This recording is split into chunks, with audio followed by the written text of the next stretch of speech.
Bonjour et bienvenue dans ce 12e épisode de La thérapie.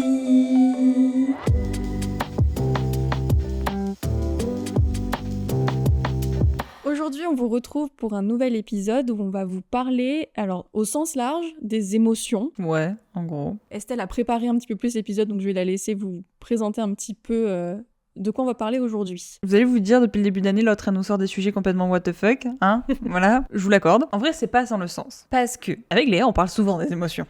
Il faut savoir que c'est...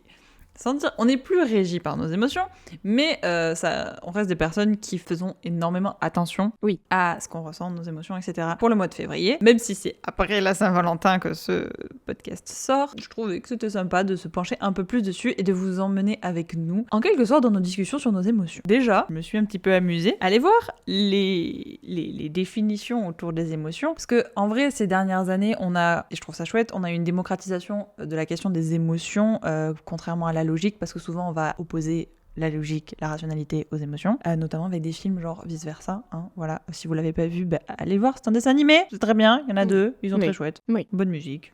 Alors, le Larousse définit une émotion comme un trouble subi, une agitation passagère causée par un sentiment vif de peur, de surprise, de joie ou autre.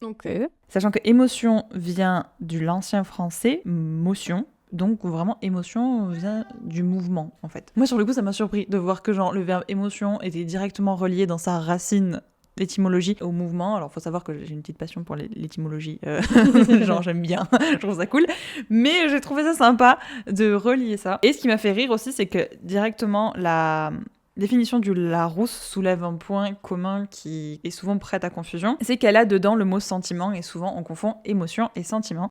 Du coup je suis allée voir c'est quoi la définition de sentiment chez Larousse. Donc déjà il faut savoir qu'il y a 5 définitions différentes pour le mot sentiment, contrairement à 3 chez émotion, parce qu'une émotion, je sais pas si vous avez déjà ouvert le dictionnaire Larousse sur internet, mais en gros il y a le sens premier, c'est, on va dire, le plus usagé, dans lequel il est plus utilisé. Puis après, on va y avoir les déclinaisons. Notamment, parfois, quand on utilise une expression au sens figuré, on va le trouver là. Là, dans sentiment, il y en a 5 différentes. La première, c'est du coup, connaissance plus ou moins claire, donnée d'une manière immédiate. Ou la troisième, qui du coup a été la seule qui se ramenait directement aux émotions, puisque c'était un état affectif complexe et durable, lié à certaines émotions ou représentations. Donc en fait, quand tu analyses les deux définitions, elles se renvoient juste la balle, ce qui est très drôle. Et ce qui, à mon sens, soulève très bien la méconnaissance même d'une émotion et le bordel que c'est, les émotions. Et pour sortir un peu de l'Académie française, qui potentiellement n'a pas autant de connaissances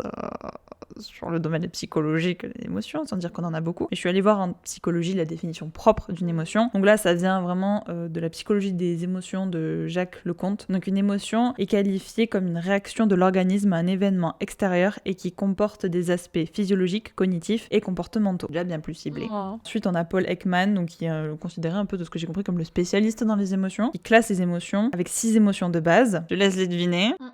Alors d'abord, la peur, la tristesse, la joie, la colère. Prends Vice Versa. Et à quoi c'était le dégoût? Et l'autre, elle y est pas, par contre.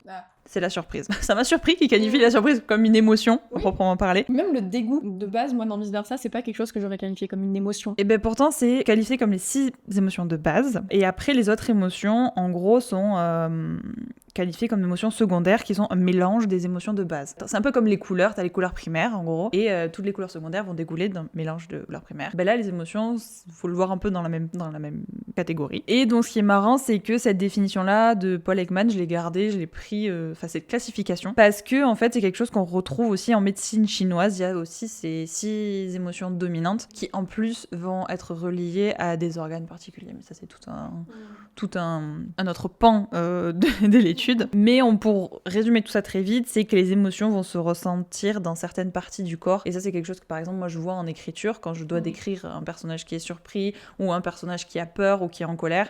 La peur, ça va surtout être au niveau de la poitrine qu'on va ressentir, donc genre le souffle qui se coupe, ou la gorge qui se noue, les poumons qui sont compressés. Alors que la colère, on va avoir les muscles tendus, on va avoir les épaules tendues, on va avoir la mâchoire qui se crispe. Voilà, c'est juste que les émotions vont se ressentir dans certaines parties du corps. Et la médecine chinoise a poussé ça derrière, en mode... En vrai, j'ai trouvé ça super intéressant à aller chercher. Quand tu pousses au-delà de Larousse et des définitions de base, tu te rends compte que il y a vraiment tout un pan inconnu, et pas si inconnu que ça, notamment quand tu prends les parallèles avec des 6 émotions, tu tu te rends compte que vice-versa, ça dit vraiment pas que des bêtises, en fait. Et voilà, je trouve ça très sympa. Et ça m'a amené à me questionner sur quel est pour toi aujourd'hui ton rapport avec les émotions, en tenant compte en priorité un peu de comment elles sont perçues dans la société et comment toi tu te places avec ta vision des émotions vs la vision que la société a des émotions on le met en avant. Je pense que je ressens, alors je sais pas si je ressens plus d'émotions que la moyenne des gens, ou si je les ressens plus fort, ou c'est juste que je les prends plus en compte. En tout cas, j'ai l'impression que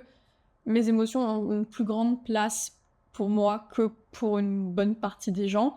Je les ai pas écoutées pendant super longtemps, ça m'aide pas, etc. C'est comme si c'était même une vulnérabilité, j'aurais tendance à dire. Clairement. Et après, on les met sous le tapis, et en fait, depuis que j'apprends à écouter mes émotions et à me demander, ok, déjà, telle émotion, elle arrive, qu'est-ce que c'est comme émotion ? Savoir les reconnaître les unes des autres. Parce que des fois, la colère, la tristesse, la surprise, la peur, faut savoir exactement ce que tu ressens, pas ce qui est logique de ressentir dans la situation, mais bien vraiment ce que tu ressens. Est-ce que ça traduit ? Et réfléchir à pourquoi est-ce que je ressens cette émotion-là, qu'est-ce qui a causé ça, si c'est une émotion que je n'ai pas envie de continuer à ressentir, qu'est-ce que je peux faire pour essayer d'adoucir cette émotion, de la transformer en quelque chose de plus cool. Parce qu'après, je trouve que ressentir des émotions, c'est trop cool. Se couper complètement de ne rien ressentir, c'est pas bien du tout. C'est hyper important de les ressentir. C'est important d'être en colère quand on doit être en colère, d'être en tristesse. En tristesse. D'être triste quand on doit être triste. Mais c'est aussi important de savoir en sortir assez rapidement une fois qu'on en a tiré le bénéfice, et de pouvoir les transformer en quelque chose de plus cool. Arriver à se connecter à ces émotions, à les comprendre, à comprendre pourquoi on ressent ça, etc., permet de vraiment mieux évoluer dans la société, de mieux interagir avec les gens, parce que tu comprends comment tu réagis et tu sais comment faire au mieux pour toi être aussi une personne plus agréable, et éviter parfois des excès de colère ou une sentimentalité ou une tristesse trop grande qui va t'amener à dire des choses que tu penses pas, etc. Enfin voilà, arriver à pas faire dégueuler tes émotions sur les autres. Et je sais que d'être amie avec quelqu'un qui comprend ce truc-là, cette mécanique-là, et on peut vraiment parler de nos émotions, et en mode, il y a un petit truc qui est arrivé, alors je ressens ça, je comprends pas pourquoi je ressens ça, mais en fait peut-être que je ressens ça, ça aide vraiment à comprendre ce qui se passe dans ta tête et à faire le tri. Parce que le raccourci qu'on peut faire, c'est, et moi j'ai vu, grâce à nos discussions et aussi en reprenant le contrôle sur mes émotions, c'est que en fait les émotions te permettent de te comprendre toi, et donc vu que tu comprends comment tu fonctionnes toi, déjà de 1, ça te permet de savoir comment poser tes limites en société, et du coup de refonctionner en société sans soit te faire bouffer, soit bouffer les autres. Pour le coup, je pense qu'on est passé toutes les deux par cette phase-là de couper des émotions. Je sais pas si c'est... Alors moi je sais que c'est pas du tout... la cause n'était pas sociétale, mais je sais qu'il y a des gens aussi, c'est une question de société, une question de milieu dans lequel ils ont grandi, une question de travail aussi. Genre, il y a des gens, il y a des domaines où tu dois couper tes émotions, factuellement parlant. Et parfois, malheureusement, ça dérive dans ta vie personnelle. Et je trouve que cette réappropriation des émotions, cette compréhension un peu qu'on va avoir avec bienveillance, tu l'as très bien dit, c'est toutes les émotions sont nécessaires et cool à ressentir.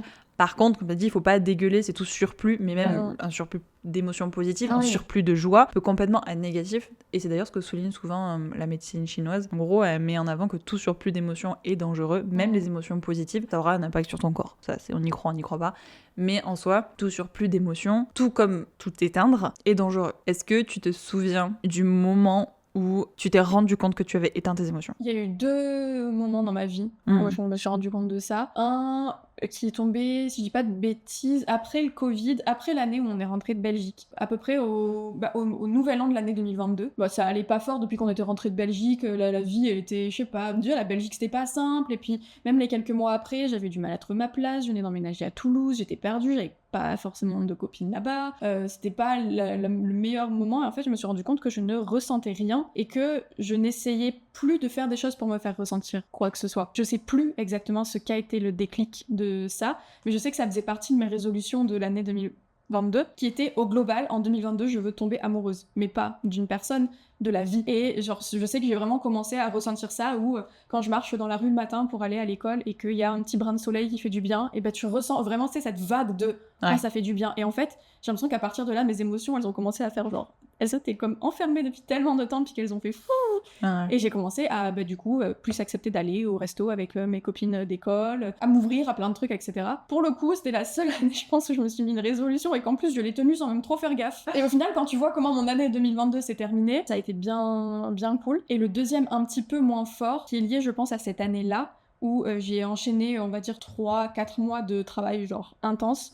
Et comme tu dis là, où pour le coup, si j'ai éteint mes émotions, je pense que c'était beaucoup lié à la société parce que je travaillais tellement que j'avais pas la place pour oh, telle personne, elle m'a un peu mal parlé, du coup, je suis en colère. Ou... Parce qu'en fait, les seules interactions que j'avais quasi, c'était des interactions liées au taf. J'avais pas le temps d'être triste, en colère, énervée, triste, bref, de ressentir quoi que ce soit, toutes ces émotions-là. Et sauf que du coup, en éteignant ces émotions-là, j'ai aussi éteint le positif. Ce qui fait que c'est des mois où j'ai genre fait des trucs trop cool pour le taf, des projets trop cool, et j'ai pas réussi à en tirer grande satisfaction sur le moment. Aujourd'hui, quand j'y repense, je suis en mode, ok, je suis trop contente de comment je l'ai géré comme je l'ai pu déjà à l'époque, et de ce que j'ai pu faire, genre factuellement sur le papier, j'en suis trop contente, donc ça c'est cool.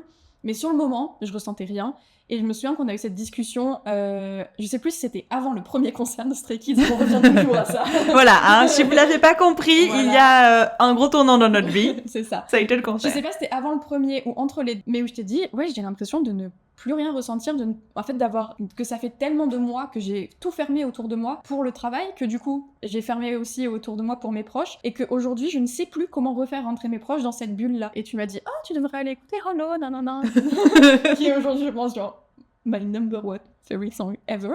Quand on doit choisir une musique, genre tu reviens toujours à Hollow. Je m'attache à cette chanson. Allez écouter Hollow de Stray Kids. Et je sais pas si c'est le concert qui m'a mis la claque pour me faire... Je pense que le concert, que tu le veuilles ou non, tu vas ressentir des émotions quand tu vas à un concert comme ça. Là, même si j'essayais de bloquer au bout d'un moment, essayer de bloquer quoi, genre tu peux pas, il y a trop d'émotions, le public qui crie, le truc, le machin, bref. Et à partir de là, ça allait mieux. Et aujourd'hui, en fait, je le sens aujourd'hui quand je suis en train de me fermer. C'est une lutte constante pour ne pas laisser faire. Par contre, parce que c'est mon mécanisme de défense par excellence, c'est vraiment une lutte constante pour ne pas retourner dans ce truc-là, parce que je sais que c'est nul en fait. Quand j'y suis, c'est nul, je profite de rien. Les trucs, moi je suis une fille qui se satisfait beaucoup des petites choses de la vie, je suis pas compliquée. Quand au bout d'un moment, même prendre mon café au soleil, ça ne fait plus rien, c'est pas possible, voilà. Et sauf que je le sais, du coup, c'est une bataille, et pour en même temps, pas être dans ce truc, parce que je pense aussi qu'après les concerts, pour le coup, mes émotions, je les ressentais en mode... Et c'était too much, c'était trop. Arriver à trouver cette balance entre les deux... Franchement, je pense que je vous conseille juste d'aller voir le vlog qu'on a fait. À la fin, quand on fait le récap du concert, je pense que ça se voit qu'on est genre une claque de trucs dans la gueule. Ouais, c'est ça. Et toi, est-ce que t'as... Alors, j'ai toujours un rapport très particulier à mes émotions. J'ai toujours été hypersensible globalement. En fait, genre, en préparant l'épisode, j'ai réfléchi un peu, puis ces derniers temps, j'ai réfléchi beaucoup. Pour changer. Pour changer. INFJ. C'est très bizarre parce que, encore aujourd'hui, j'ai l'impression d'être très ingrate quand je dis ça. Mais je vais poser un gros disclaimer dès le départ. Il y a aucune... Enfin, je veux pas être ingrate. C'est pas en étant ingrate, c'est pas avec de la véhémence, de la colère ou quoi que ce soit que je vais dire les choses. C'est juste un fait. À partir d'un certain moment, à partir de 2018, quand je ressentais des émotions, je les ressentais, d'accord ? Même si ce n'est pas autant que ce que c'est aujourd'hui. C'est-à-dire, aujourd'hui, je peux dire, je sais ce que c'est de ressentir une émotion. Genre, de ressentir, de vivre et de ne pas subir une émotion. Genre, vraiment, de ressentir, de la vivre. Pas de la subir, d'en avoir peur, quoi que ce soit. Le problème, et c'est ça qu'il faut mettre en place, c'est que ça a été un problème, vu qu'aujourd'hui non, mais c'est qu'il m'a littéralement fallu 24 ans pour arriver à ce stade-là. Ça veut pas dire que je ressentais rien, ça veut pas dire qu'il y avait rien qui se passait, mais c'était extrêmement interne, parce que en fait, la moindre chose pouvait me faire déborder très rapidement. Et en fait, ce qui s'est passé, c'est que... Bon, alors j'ai très peu de souvenirs de mon enfance, pas de disclaimer non plus. J'ai une enfance de merde, genre vraiment, je vous la conseille pas à fond. Genre, voilà. Et j'ai vraiment grandi et évolué depuis la naissance dans un cadre qui n'était pas du tout sécuritaire. C'est-à-dire que j'ai ressenti la sécurité pour la première fois de ma vie, j'avais genre 19 ans, 18 ans, voilà. Et aujourd'hui, je suis enfin en sécurité. J'en ai 25. C'est pas je m'en suis enfin, c'est mon cerveau a compris que j'étais enfant. C'est pas la même chose. Je me souviens très bien du moment où j'ai eu un switch, où je me suis dit, en fait, c'est pas une vie que t'as. Et en fait, surtout, c'est pas normal. C'était un Noël, j'étais au lycée, je devais être entre la première et la terminale, je me rappelle pas exactement. J'ai eu des cadeaux de Noël qui étaient très très chouettes. J'ai eu des cadeaux de Noël que je voulais. En fait, je pense que c'est ce qui m'a le plus trigger, c'est que j'étais dans un contexte où genre j'aurais dû être bien, tout va bien. En plus, je venais de lâcher une situation qui était extrêmement toxique et non sécuritaire. Et en fait, j'étais incapable de montrer la moindre joie. Et il y avait tout le monde qui disait, mais souris, mais fais un truc, mais bon, t'es contente, t'es pas contente, t'as le cadeau. Et en fait, ça a été hyper fort, genre tout ce que je me suis pris dans la gueule. Et je me suis dit, mais je le suis, mais en fait, je suis incapable de savoir comment faire ça. Donc, je me suis dit, bon, alors j'avais le passé qui fait que je ne pouvais pas, j'ai grandi dans un environnement qui fait que je ne pouvais pas montrer mes émotions. Et au-delà de ça, je ne pouvais pas montrer tout ce que je ressentais parce qu'il y avait un côté, c'était genre, tu peux pas parce que si tu ressens, c'est du danger. Et de l'autre côté, si tu ressens, c'est pas comme ce que t'attends. Donc, soit comme ce que t'attends, temps et l'autre ne montre rien parce que c'est du danger. Donc du coup, c'en est arrivé à ce moment-là où j'étais vraiment en mode what I'm supposed to do. Et à partir de ce moment-là, bon, j'ai commencé des thérapies, etc., qui ont fait que j'ai compris pourquoi. Sauf que ça va être l'exemple même que c'est pas parce que vous découvrez un trauma ou des problèmes que 6 mois après c'est fini. Non. Ça ouvre juste beaucoup d'autres portes. Voilà. Je pense littéralement que l'année 9 de l'année dernière, le cycle de 9 ans de l'année dernière, c'est fini. Mais c'est ainsi que j'ai commencé à ce moment-là, donc du coup, entre la première et la terminale, où je me suis prise cette clacasse en me disant, mais en fait, je sais pas, je sais pas. Genre, pour résumer, c'était genre, je sais pas ressentir, je sais pas exactement ce que c'est la vraie joie, je sais pas exactement ce que c'est. La seule émotion que je connaissais par cœur et qui, à chaque fois que je la ressentais, c'était un débordement, je ne gérais rien, c'était la colère. Ah, celle-là. Après, ça a été littéralement une construction dans tous les jours, et je me souviens très bien de ce déclic-là, je me souviens de comment j'étais habillée, je me souviens du toucher des tissus et tout, genre de l'odeur, de la décoration de chez ma mère, etc. Tout est hyper clair. Je pense que c'est un des souvenirs les plus clairs que j'ai. Et de ce moment de bascule dans ma tête en mode t'as un problème. Là, c'est pas normal. Aujourd'hui, j'ai pas cette tendance... Enfin, j'ai toujours une tendance à me renfermer, mais je suis en paix avec ça. Je sais qu'avant de parler des choses, il faut que je capte que je me renferme. Mais aujourd'hui, je sais que je repère ce mécanisme très vite. En fait, c'est pas se renfermer. C'est pas comme toi, où toi, quand il y a un surplus, ça se voit que tu te refermes. En fait, moi, c'est plus un encaisse. Je me dis, ah, mais enfin, tu ressens plus là. C'est pas un renferme, c'est juste genre, j'ai boum, boum, boum, boum, boum, boum, boum. Et en fait, je me rends même pas compte. C'est pas que je me ferme, parce que dans ma tête, je me ferme pas. Dans ma tête, tout va bien. Même toi, tu t'en rends pas compte. Je m'en rends vraiment pas compte, et c'est généralement, et c'est pour ça aujourd'hui que je sais que je suis bien entourée et que je suis bien en sécurité, c'est par des petits gestes de Yann, par des petits trucs du quotidien, ou toi qui arrives avec un truc en mode genre je sens que tu vois quelque chose a changé. Je me dis, attends, si elle me dit ça, c'est pas sans fondement. Et en fait, je sais que ça va pas être en mode violent, genre tu comprends pas ce qui se passe, mais ça va être genre, j'ai l'impression qu'il y a un truc, c'est pas attention, tu fais un truc pas bien, c'est attention, j'ai l'impresron qu'il y a un truc qui va pas, genuinely caring, tu vois. Parce que toi comme moi, on a besoin des fois de cette petite chose ou de cette personne qui va nous sortir de notre brouillard mental dans lequel on a hyper vite tendance à s'enfermer, en fait. C'est ça. On est toutes les deux, enfin, on est chacune dans notre truc, etc. Et ça fait du bien d'avoir quelqu'un, un peu comme si, je sais pas, t'es dans une espèce de tourbillon d'eau et d'avoir quelqu'un qui est sur le bord du lac en mode ça va? Et tu te rends compte que putain, j'étais partie loin dans le tourbillon, là, quand même. J'ai besoin de sortir. C'est vraiment ça, et c'est... Moi, je le qualifie pas comme un enfermement, même si je sais qu'extérieurement, c'est ce que ça renvoie, mais je me renferme pas dans ma tête. Par contre, je passe juste en mode... C'est vraiment le shutdown, c'est ouvert. C'est vraiment juste ouvert à tout le monde et aux 80, et genre, allez-y, prenez toute l'énergie qu'il y a, mais par contre, si je baisse toutes mes défenses... Tu deviens beaucoup plus analytique, ou dans le sens où... En fait, il y a vraiment cette période avant où c'est en mode feu d'artifice, et après, c'est genre des petites étincelles en mode... Et il n'y a pas le juste milieu, le toi qu'on connaît d'habitude, voilà. Je pense que moi, je le vois parce que je te connais tellement, et j'imagine que Yann, c'est pareil, parce que bon, tu vis avec lui, donc au bout d'un moment, tu apprends un petit peu à connaître les personnes. Mais c'est un switch qui se sent tellement dans la manière dont tu, juste par exemple, réagis à quelque chose qu'on va te dire. Toi, qui est, genre, comme tu dis, trop d'émotions, mais qui l'a pas encore capté, tu vas réagir en mode... Toi, qui est déjà en mode shutdown, mais qui s'en est pas rendu compte, ça va être... Ah, haha, fun. Et toi, normal, ça va être... un emoji qui rigole, un petit gif, et puis voilà. Oui. Normal, le classique. Un petit gif de hissing. Probablement. De Félix. Oui, bah ouais. Mais aujourd'hui, j'arrive, moi, à ressentir les patterns un peu déjà. Et en fait, hyper satisfaisant, ça, je trouve. Oui. Genre là, dernièrement, je sais que, en janvier, j'en ai eu des moments comme ça. Genre, par exemple, tu vois, tout ce qui s'est passé avec ma maison d'édition, je savais que ça me travaillait, je le sentais, qu'il y avait des choses, mais j'ai pas shut down les trucs. Et en fait, au bout d'un moment, je sentais que je commençais à encaisser. Et en fait, c'est le truc où je commence à en parler. Et genre, Yann étant Yann, je l'aime, hein, mais... Et genre, il donne son avis, les trucs et tout. Et genre, je sais que je l'ai vu que je me renfermais, j'étais en mode, ok, il y a un moyen, il faut que je le sorte. Il y a quelque chose qui bloque, qui fait que... faut que je sorte. Et donc, au départ, j'avais littéralement prévu de noircir un carnet entier. Noirci une conversation Messenger avec Léa. Mais... C'est moins bon pour la planète, mais plus efficace, peut-être. Et ouais, du coup, voilà, c'est aujourd'hui... je peux dire que ça fait vraiment 1 an que maintenant, j'arrive à voir les patterns et à ressentir les émotions et plus en avoir peur. Au départ, ça me saoulait. Je sais pas si ça se faisait ça quand les psys me disaient « Oui, c'est important de reprendre le contrôle sur les émotions. » Parce qu'en fait, j'étais persuadée de contrôler parfaitement qui j'étais et mes émotions. Mais j'en étais persuadée parce que j'étais en mode mais non, mais parce que en fait le contrôle était tellement dans ma vie et j'avais l'impression d'avoir la main sur moi. Et quand t'es dans cette truc-là, t'as cette vision de les gens ne voient que ce que je veux qu'ils voient de moi. Ouais. je maîtrise complètement ce que je renvoie, etc.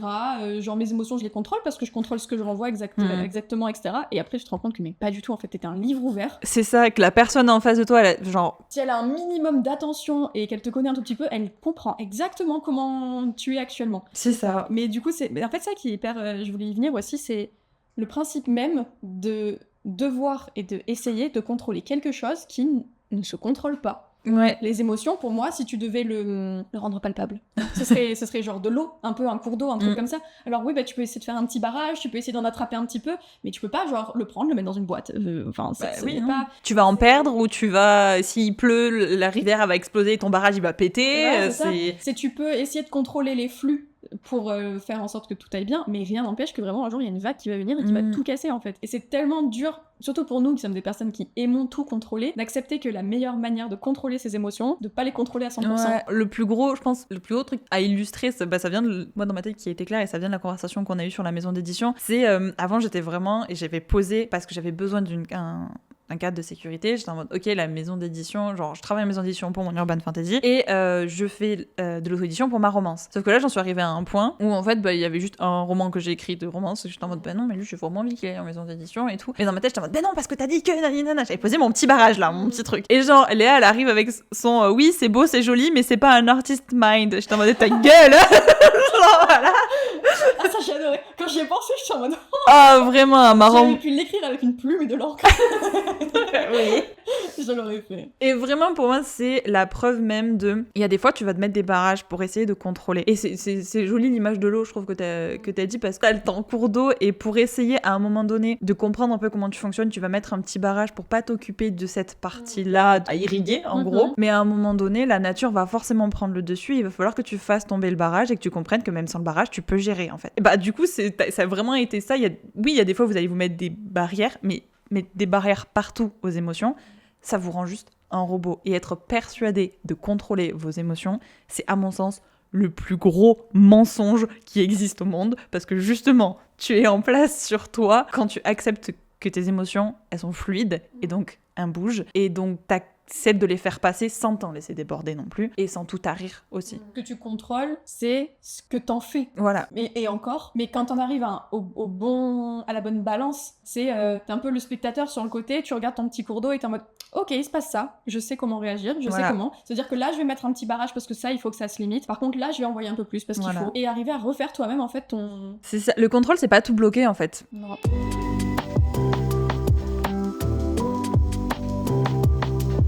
J'ai une autre question, en vrai, pour recentrer un petit peu. Est-ce que tu as une émotion avec laquelle tu es le plus à l'aise ? Ça a longtemps été la tristesse, mais pas dans son extrême.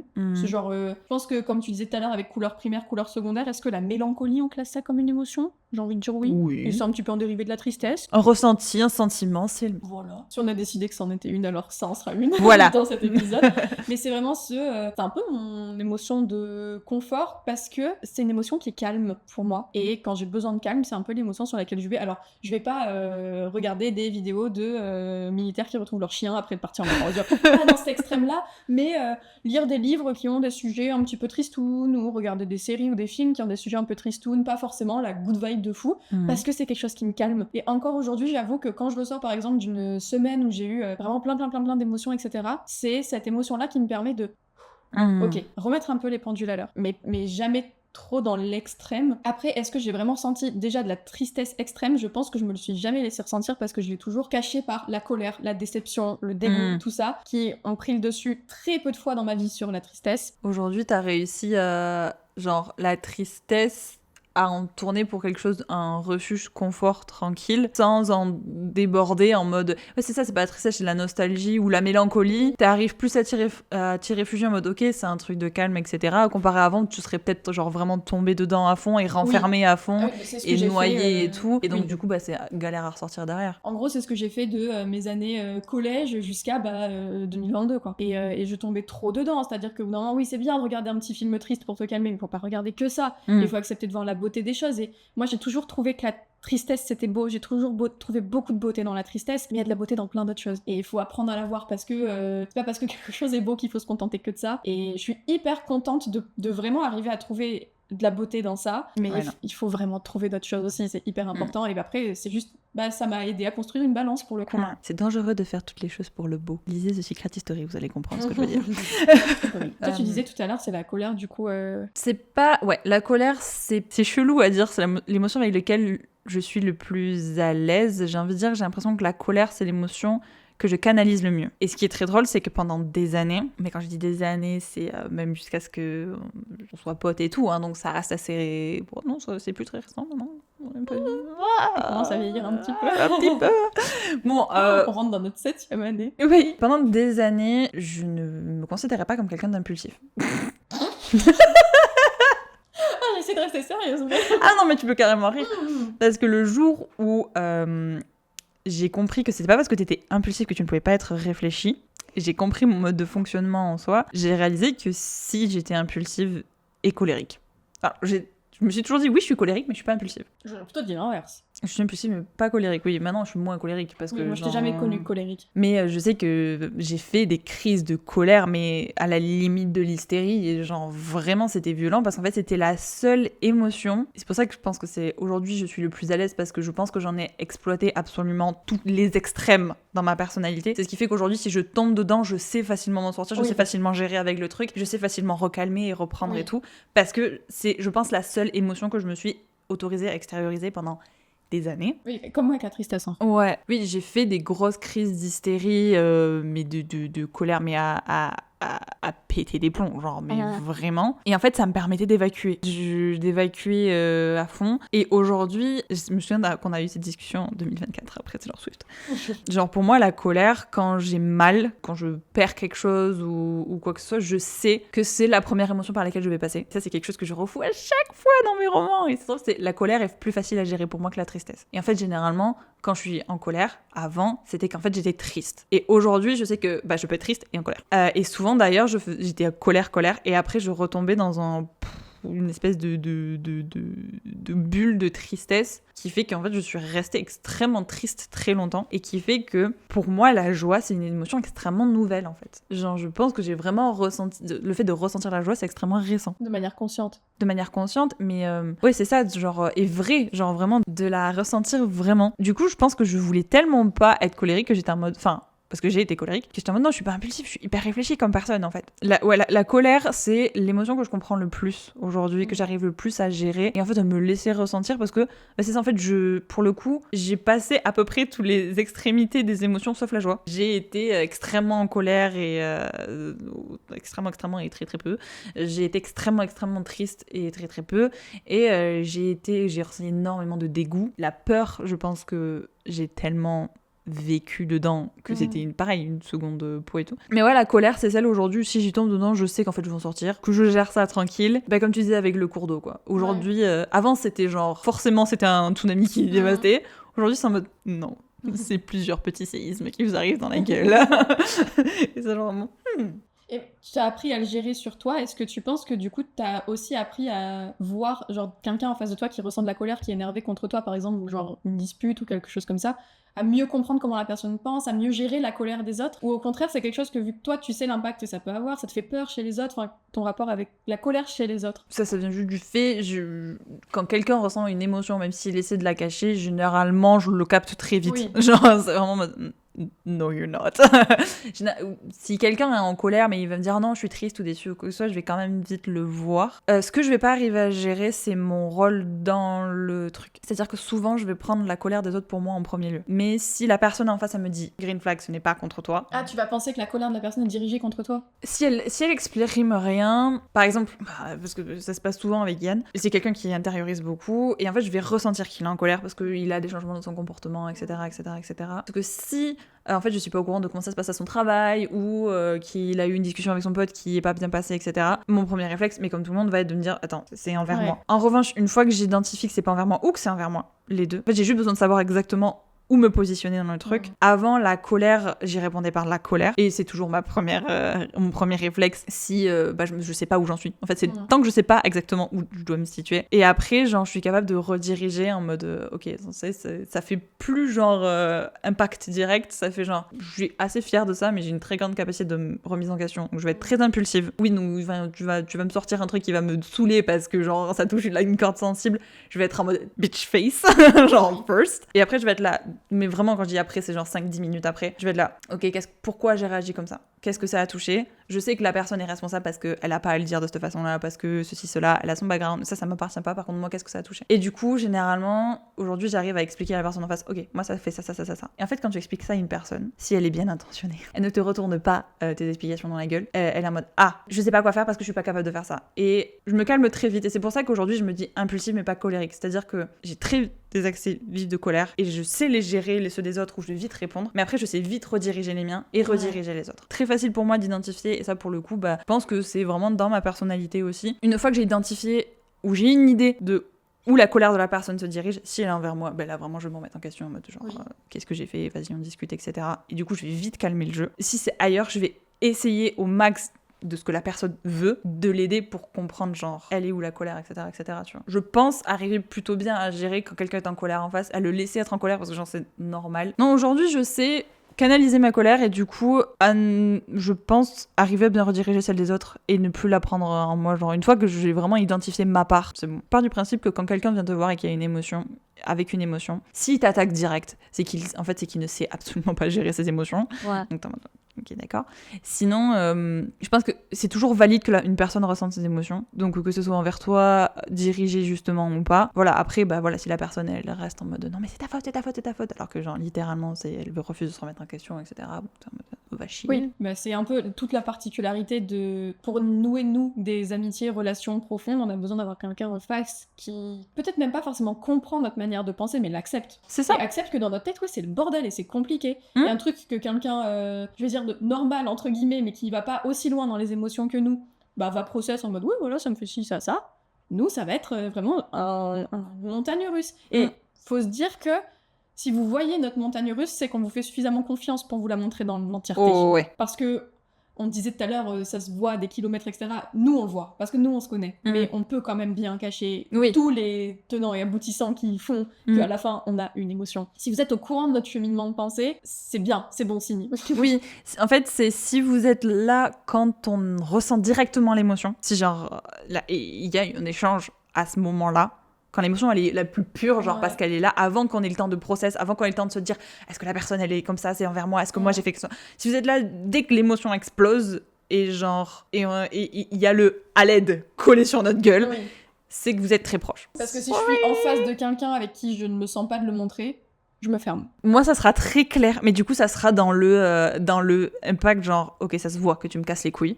Et par contre, il n'y a pas de discussion possible. Et je suis pas prête à entendre parce que, en fait, si je me sens pas en sécurité pour exprimer le délire en face, et même j'ai des potes avec qui c'est très proche, ou si je suis en colère ou quoi que ce soit, je vais dire, genre, là, ça me saoule, là, je suis en colère. Je vais marquer une pause pour me... parce que je sais que sinon je dis des trucs pas cool. Et une fois que ma pause est prise, si je reviens et j'explique tout le truc et que si en face c'est réceptif, c'est là pour la discussion, 95% des cas c'est comme ça et tant mieux. Et ça évolue et on grandit et c'est génial et bravo et la vie est chouette. Si en face il y a rien, c'est ciao. C'est ciao. Et par contre quand c'est ciao, c'est ciao. Genre c'est viens me chercher si tu veux. Après la tristesse, je rebondis juste sur ça. Quand t'as dit que la tristesse était... il y avait du beau dedans. Genre, je suis tout à fait d'accord. Il y a du beau dans chacune des émotions. Oui. Ça va me faire rebondir sur un sujet que je voulais parler parce que c'est un sujet qui m'énerve. C'est ce surpositivisme de tout. Genre... le plus égale plus, tu vois. Genre, oui, bien sûr, si tu penses positif, tu vas attirer du positif. On est d'accord parce que... base du truc, oui. Voilà, ça ne doit pas vouloir dire d'annihiler, de ressentir toutes tes autres émotions. Et tu ne vas pas être quelqu'un de mieux si tu souris tout le temps. Si tu n'exprimes pas que là t'es en colère, là t'es triste. Ça veut pas dire que tu dois faire comme nous une synthèse complète de pourquoi tu te ressens comme ça, etc. Mais je vous jure, quand vous ressentez une émotion, autorisez-vous-le à dire à voix haute ou à quelqu'un avec qui vous vous sentez en sécurité ou sur un papier, genre juste je suis triste. Essayez pas forcément de comprendre pourquoi, mais juste je suis triste. ou je suis en colère. Pas genre juste vous le laissez ressentir, mettez des mots dessus, actez-le, rendez-le réel. Vous allez voir que vous allez redescendre beaucoup plus rapidement. Même si vous parlez à vous-même, hein, même si vous parlez dans le miroir le soir. Et dites-le à voix haute, vraiment entendez-le. Ça envoie un signe à votre cerveau qui, au lieu de dire non, ça existe pas, c'est pas vrai, va acter quelque chose et va vous ramener au moment. Ça va calmer toute angoisse. Mais ça, c'est un truc où extérioriser, ça fait peur. Pendant quelques secondes, ça fait plus mal que si tu le gardais à l'intérieur.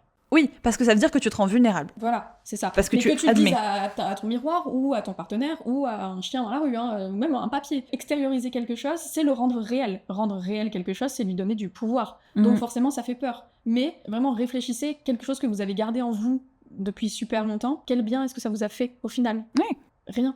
Quelque chose que vous avez sorti, quelque chose que vous avez osé dire. Et c'est pour ça, genre, parler de vos ressentis, si vous vous sentez pas de le faire à quelqu'un, je pense que c'est l'enseignement qu'on peut tirer de nos longues années de sortir de personnes qui ont vraiment coupé toute émotion. Ça coûte rien d'être dans le secret de votre chambre, de votre lit ou quoi que ce soit, seul, ou de vos toilettes si vous voulez, et se dire genre là je suis triste. Parce qu'en fait vous devez ça à vous-même déjà. Et après, au moment où vous vous sentirez de le dire aux personnes dont vous avez envie, ok. Et c'est surtout arrêtez de fake. Les masques, en fait, ça sert à rien. On vous dit ça en mode, les masques, ça sert à rien. Oui, on a porté 24 ans, hein, ça va. C'est des grandes leçons, et puis on a encore des tsunamis d'émotions à peu près toutes les 2 semaines, donc... Et voilà, et après, on va écouter une musique ou lire un roman, là. C'est ça, moi, c'est ça que j'adore. Depuis que j'ai repris un peu la main sur mes émotions, c'est que tout ce qui est artistique, je le ressens 10 fois plus, parce que l'art, c'est rempli d'émotions. Si tu ne ressens pas les émotions, tu ne ressens pas l'art. Alors je dis pas que oui, moi par exemple, l'art abstrait, je le comprends toujours pas. Il faut quand même que l'émotion, elle soit assez palpable. Genre un tableau, c'est juste des lignes, j'ai toujours du mal à comprendre. Les tableaux que Zietti regarde là quand il va aux expositions, c'est juste des gens qui saignent du nez en fait. Et genre je suis vraiment en mode... Dude, like, I love you, but no. Si vous êtes sur Spotify, passez sur YouTube 2 secondes, j'essaierai de les mettre vraiment. en illustration. Je pense que dans la lecture et dans le cinéma, c'est peut-être le plus simple parce qu'il y a des gens en face de toi qui ressentent des émotions, donc c'est assez simple de se les approprier. Ce que j'aime aujourd'hui, c'est pas que je me les approprie plus, je les ressens à travers mon prisme maintenant. Et c'est ça qui est chouette. Mais par contre, j'avais jamais autant ressenti de choses devant de la photographie, de la peinture, de la sculpture, que depuis que j'ai compris mes émotions, parce que je trouve que tu vois ce que l'artiste a voulu mettre dedans comme émotion. T'as l'émotion, toi, ce que tu ressens en voyant un tableau. Déjà que si tu essayes de la comprendre, c'est sympa. Celle de l'artiste, quand il la peint, si c'est un tableau avec des gens, ce que ressentent les gens dans le tableau, genre quelle émotion ils ont voulu faire. Et moi, ce que j'adore aussi, c'est voir qu'est-ce que ça procure comme émotion chez les autres. C'est pour ça que j'adore en parler, en fait. Bah, chacun a sa propre interprétation de l'art, et c'est ça que je trouve génial avec l'art. C'est pour ça qu'il y a une phrase dans le domaine de l'édition et de l'écriture qui est genre « tout a été écrit, mais pas par toi ». C'est-à-dire que genre, si moi, aujourd'hui, je me lance dans l'écriture de Roméo et Juliette, copier-coller, ça sera absolument pas la même chose que ce que Shakespeare a fait, parce que Shakespeare, c'était Shakespeare, il avait une volonté, il avait une interprétation de choses, il avait une façon de ressentir. Si moi je le fais aujourd'hui, ça sera vraiment pas du tout pareil. Et c'est pas juste parce que je pourrais faire du Roméo et Juliette avec 2 gars, tu vois, non. Ça se voit avec le film, par exemple. Exactement. Sur le papier, c'est la même histoire, mais qui a été du coup réalisée par quelqu'un d'autre que Shakespeare, parce que Shakespeare, il a pas pu réaliser le film. Et on n'en tire pas vraiment les mêmes leçons, même si c'est la même histoire. C'est ça. Et je trouve ça génial, et je trouve ça aussi, j'aime bien cette comparaison que t'as faite de le fait de comprendre comment tu fonctionnes. Et donc comprendre tes émotions, c'est une évolution et c'est un voyage de chaque jour, de comprendre ses émotions et tout. Mais du moins de comprendre les schémas, comment on fonctionne, accepter qu'on fonctionne comme ça et pas essayer de les modifier. Comme on dit avec le fluido en mode ah oui, ok, on fait ça, on gère. Mais en fait, finalement, c'est ça qui va te rendre, à mon sens, plus humain, et donc du coup qui va te permettre de t'ouvrir à différentes choses. Ça veut pas dire qu'on vous dit pas qu'une fois que vous aurez fait ça, vous allez aller regarder un tableau de Monet, vous allez dire « Oh mon Dieu, les lotus, là je comprends ce qu'ils lisent ». On vous dit juste qu'en fait vous allez avoir une perception différente du monde parce que vous allez avoir une perception différente de vous. Et dès l'instant où t'as une perception qui est juste et différente de toi, tu commences à regarder le monde, comme tu dis, avec ton prisme à toi, et en fait, there's different colors inside it. Et je trouve ça tellement bien de comparer ce que toi tu vois et ce que toi tu ressens avec ce que d'autres personnes voient. Et que t'arrêtes d'en douter. Tu dis genre c'est valable. Genre comme tu dis, genre j'ai trop aimé quand t'as dit genre c'est ton prisme, et t'en discutes avec des gens derrière, parce que genre t'es en mode mon prisme il est valable, il est bien. Ça. Et ça peut être hyper contradictoire, mais c'est pas pour autant qu'il y a un des 2 points de vue qui est meilleur que l'autre. Tu peux être hyper en désaccord, mais depuis que j'ai accepté ce agree to disagree, en mode oui ok, au pire s'il est pas d'accord avec moi c'est pas grave. Et bon après il y a des extrêmes évidemment, quand il y a des questions juste de l'éthique humaine, voilà c'est d'autres choses. Quelqu'un à l'époque, quand j'ai découvert la politique, quelqu'un qui était pas d'accord avec moi, c'était la fin du monde. J'étais en mode je ne comprends pas, etc. Aujourd'hui, quelqu'un qui est pas d'accord avec moi, je suis juste en mode pas envie de lui parler. Oui. Mais do your life. Quand t'acceptes d'arrêter de vouloir soit te changer changer toi pour te fit avec le monde et changer le monde pour fit avec toi, et que tu te dis juste je suis comme ça, le monde actuellement il est comme ça, qu'est-ce que je peux en faire pour être bien et pas pour acheter ma paix, mais pour être en paix. T'as un prisme différent. Et ce prisme différent, une question, est-ce que du coup cette plus claire compréhension de toi, à ton dire, a fait que les gens qui fake leurs émotions ou qui assurent quelque chose, genre en mode ah non mais ça j'aime bien, ou qui vont fausser, surjouer une interprétation par exemple d'un truc d'art, etc., pour se rendre plaisant, ou au contraire pas du tout plaisant et du coup tenir éloigné, est-ce que tu vas repérer et voir ces schémas mais hyper rapidement? Je sais pas. Parce que quelqu'un qui en fait des caisses, qui exprime son émotion, parce que moi je peux la ressentir mais je vais pas forcément l'exprimer. Quelqu'un qui va l'exprimer de fou, pour moi ça va forcément être faux. Aujourd'hui je vais peut-être me dire ouais mais peut-être qu'à travers son prisme c'est juste et il a besoin de l'exprimer comme ça. Peut-être que moi je le perçois comme faux, mais peut-être que pour lui c'est juste pas dans sa tête, donc je peux pas le savoir. Il y a des manières d'exprimer les émotions où je suis en mode tu peux pas ressentir comme ça, c'est pas possible. Moi, c'est pas dans ce prisme-là que ce que je voulais dire, c'est genre quelqu'un qui genre va se forcer à réagir à quelque chose pour te plaire ou te déplaire, et genre au final tu vas te dire je vois ce qu'il fait parce que ça sonne creux, en fait il ressent pas vraiment ça. Bah tu sais que je suis pas certaine d'être entourée de personnes qui se forcent à réagir autrement que de la manière dont je suis entourée de personnes qui sont quand même nature peinture, expression marseillaise, mais qui sont assez transparentes ou que je connais suffisamment bien, enfin genre toi tu vas même pas essayer de me mentir sur ce que tu ressens. Non. Ou si je me plante sur ce que je ressens, c'est que je suis persuadée que je ressens ça. C'est ça. Et au final, 2 jours après, j'ai de la mode. En fait, c'était pas ça. Oui, voilà. Donc, je suis même pas sûre d'être entourée de personnes en fait qui. C'est que les gens qui le font, je m'en fous. Donc, écoute, j'ai envie de ressentir autre chose que ce qu'ils ressentent vraiment. Bah, pas de problème. Mais non, j'ai pas d'exemple concret sur ça. Ok. T'en as, toi? Moi, j'en ai eu, mais aujourd'hui, j'en ai plus. Et par contre, aujourd'hui, c'est pas j'ai le pif, mais c'est que j'écoute mon intuition. Et au moindre doute un peu, genre en mode, c'est en mode, oh, tu vas pas dépasser une certaine barrière d'oignon, toi. Genre, tu vas rester derrière un truc, et je vais voir, genre, tu sais, mettre en mode, tu tâtes le terrain, en mode... Mais ça, c'est hyper compliqué parce que moi, j'ai tendance à mettre des barrières très vite avec les gens, qui sont parfois injustifiées, comme tu disais, je n'ai plus exactement en tête, mais le truc du coup de l'anxiété et de l'intuition, qui sont deux sentiments qui se ressemblent, deux sentiments, deux ressentis, deux émotions, deux choses, qui se ressentent de manière quand même assez similaire. Ah oui, on dit que elles sont cousines, mais pas sœurs. Oui, voilà, c'est ça. Parce que, attends, l'anxiété se pose en question et l'intuition se pose en affirmation. Oui. Et où, en fait, c'est quand t'es anxieux et intuitif, c'est dur des fois quand ton cerveau te dit un truc de est-ce que là je suis anxieuse ou est-ce que c'est mon intuition qui parle? Et du coup, moi j'ai vite tendance à, genre, je parle avec quelqu'un qui dit un truc qui me plaît pas trop, je me ferme tout de suite, sans réfléchir. Sauf que du coup, c'est dur de nouer des connexions avec les gens. Mais en même temps, des fois, tu les laisses rentrer et en fait, t'aurais pas dû. Du coup, en fait, c'était de l'intuition, c'était pas... C'est un bordel monstre. Et d'arriver à ouvrir la porte, à savoir, en fait, quand tu... J'ai encore beaucoup de mal. Moi, je suis surprise parce que pour le coup, j'ai plus de facilité à ce niveau-là. Je veux dire, c'est marrant, mais en fait, oui et non, parce que c'est vraiment comment... C'est le schéma même de quoi on est construite, même dans notre amitié. C'est vraiment genre... Il y a toujours ce parallèle qu'on avait fait, c'est genre, si on rentre tous les deux dans une soirée, les gens vont s'approcher de toi plus facilement, parce que de ce que tu renvoies, ça va être plus genre mode social. Et moi, non. Alors qu'en fait, ça va être plus facile de faire du lien avec moi que de passer le lien avec toi. Et en fait, finalement, je sais, et pour le coup, en vrai, je suis hyper honorée de ça, mais que si je filtre une personne, moi, et que je dis, ok, ça va, genre toi, tu vas être là, ok, c'est bon, je peux ouvrir. Et genre, moi, dans l'autre sens, je l'ai aussi avec toi. Enfin, genre, si tu me dis, ok, cette personne, elle est safe, après, je vais toujours avoir mon radar, et t'auras toujours ton radar, hein. Attention, on n'est pas en mode aveugle sur l'autre et tout. Oui, mais et encore, tu vois, parce que ça le fait beaucoup, du coup, avec des connaissances que t'as, de par peut-être Yann, etc., des amis en commun. Je vais te faire confiance sur si toi, tu dis que cette personne, elle est ok, c'est qu'elle est ok pour toi, pas de souci. Par contre, moi, ça va pas du tout me permettre de m'ouvrir, moi, à cette personne. Non, ça va pas t'ouvrir toi comme tu t'ouvres quand t'es vraiment à l'aise. Par contre, je le sens que ça te met une barrière moins grande. Disons que t'as toujours une barrière, tu vas toujours être très analytique, tu vas toujours être... je te connais comment t'es en mode... t'es pro. Mais pour que ça passe en perso, il faudra du temps. Mais tu vas être plus ouverte que si jamais moi je dis non, ou t'as pas mon aval derrière, ou je dis bof, t'as pas l'aval de quelqu'un qui est proche de toi, genre c'est vraiment un truc neutre, tu vas vraiment être très très pro-froid. Et où vraiment tu vas être... Vous le comprenez pas, moi je le sais parce que je vois comment elle va être sympa, mais ça va être du cordial. Là où moi je vais plus m'ouvrir facilement, parce qu'en fait, c'est pas une zone d'inconfort, mais il en faut beaucoup. Tu peux rentrer très rapidement, mais tu vas rester à un stade très longtemps. Oui. Alors que toi, ça va être très compliqué, par contre, dès que tu vas t'ouvrir. En fait, c'est que moi, ça me fatigue beaucoup, cette phase-là d'apprendre à connaître quelqu'un, etc. Et du coup, si je suis pas sûre à un certain seuil, j'y vois pas l'intérêt. J'ai la flemme. Mais ça, je suis d'accord. Et en fait, moi, je pense que ce qui me sert facilement, c'est que vu que je suis pas facilement approchable avec au visu, en fait, les gens qui ont envie, ils vont venir. Du coup, ça fait déjà un tri. Qui vient. Voilà. Moi, ça fait déjà un tri. Du coup, si la personne a envie de rester, je balance 2-3 conneries, je balance 2-3 Félix dans la gueule. Si on se dit, ah, ça va, c'est rigolo, ça va. Je montre un peu des glimpses en mode, ah, d'accord, ok, allez, hop, on va voir derrière. Hop. Bon, moi, je fais déjà le tri parce que je fais la gueule normal. Oui, c'est vraiment l'inverse. Toi, les premières étapes sont difficiles. Et après, tu testes est-ce que ça gêne, etc. Non.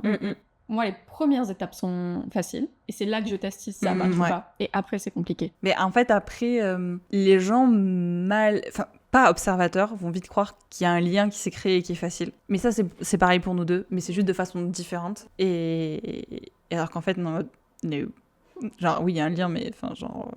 It can break easily. Like, it's ice, quoi. Ice. Sacré épisode sur les émotions. Les émotions. Les émotions. En vrai, c'est intéressant. Oui. J'aime bien analyser tout ça. Bon, ça a été assez deep dans les confessions, oulala. Mais je trouve ça cool aussi que les émotions qu'on ait dit que les émotions avec lesquelles on se sentait plus à l'aise, c'était pas forcément c'est la joie, nanana. Et de démocratiser le fait que en fait la joie c'est pas facile à ressentir et en même temps c'est facile aussi, mais il faut juste ouvrir les yeux pour comprendre où elle est. Oui. La sienne, sa version. Et voilà, donc moi si je peux vous conseiller une chose et vous dire une chose, c'est genre verbaliser ce que vous ressentez, même si, et c'est aussi genre ça vaut pour là je suis heureuse, parce qu'en fait ça vous ramène à vous et il y a rien de plus important. Je te propose de conclure ce petit épisode avec la dernière commande de café que t'as eue. Oh oui, qui date d'aujourd'hui. Pour rebondir sur l'épisode de la semaine dernière, j'ai regoûté un OB. Oui, latte j'étais avec elle. Chaud, qui n'avait pas du tout le même goût. Donc c'est du candy, pardon. Que celui que j'avais goûté la dernière fois si vous avez écouté l'épisode du mois dernier. Donc je pense que celui-là était beaucoup plus proche du vrai goût du OB que celui que j'avais goûté la première fois. J'ai trouvé ça bon, il faudra que je goûte glacé, voilà, c'était sympa, puis une découverte un peu cool. Et aujourd'hui, j'ai bu ma première boisson glacée de l'année, parce qu'on est actuellement le 7 février, donc c'est pas trop tôt. Non, c'est pas trop tôt, puis de toute façon, on est dans le sud-ouest et il fait trop chaud. Voilà, donc j'ai repris un fameux strawberry matcha. Oui. Glacé. Moi, j'ai pris un matcha latte glacé. Voilà. Et avant, j'avais pris une limonade, donc bon... Rien de fouifou. Voilà, petite boisson du mois. Est-ce que vous avez recommencé les boissons glacées malgré le fait qu'on soit en février? Ou est-ce que vous êtes des têtus et ces boissons glacées, ça sera à partir de mars-avril? Ouais, j'avais vraiment un craving de boissons glacées là. Ouais, vraiment. Vraiment. Donc, dites-nous si c'est le cas. N'hésitez pas à nous laisser vos commentaires. Dites-nous dans les commentaires quelle est l'émotion avec laquelle vous vous sentez le plus à l'aise. Oui. Et puis, on se retrouve pour... un épisode particulier au mois de mars. Oui! Ah, j'ai hâte. Oui. Ah, j'ai hâte, je viens d'y repenser. On vous en dit pas plus. On vous en dit pas plus, mais ça va être un épisode particulier, très très chouette. Avec un petit peu plus de voix que d'habitude. Et sur ce, portez-vous bien. Oui. Et à bientôt. À bientôt.